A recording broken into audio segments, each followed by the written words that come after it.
How does the threshold model explain polygenic disorders?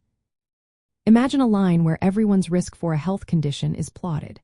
Some people are far from the line, and some are close. The threshold model helps us understand why some develop disorders while others don't.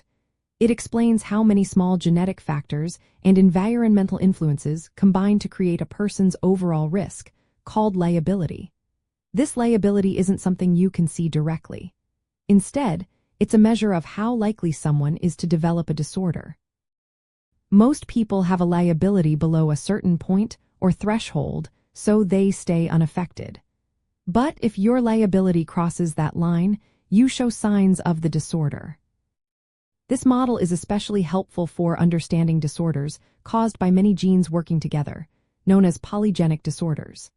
These involve small effects from multiple genes rather than one single gene.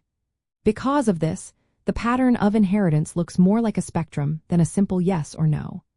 The liability includes genetic factors inherited from both parents and also environmental influences like lifestyle or exposure to certain conditions. The threshold is the point where the combined effects are enough to cause the disorder. For example, in disorders like diabetes or bipolar disorder, relatives of affected people tend to have higher average liabilities. They are more likely to cross the threshold and develop the disorder themselves. This explains why some family members are affected while others are not, even if they carry many risk factors. The severity or different forms of a disorder can also be explained by how close or far someone's liability is from the threshold.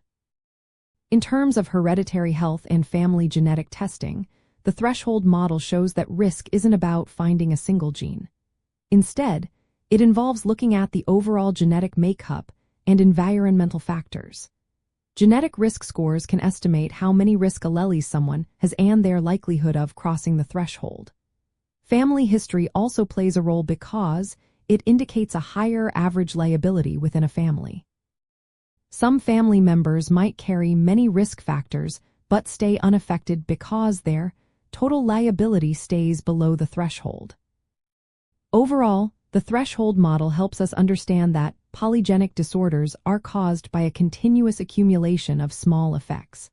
When this accumulation surpasses a certain point, the disorder manifests. It offers a clear way to see how genetics and environment work together to influence health, especially for complex disorders that don't follow simple inheritance patterns.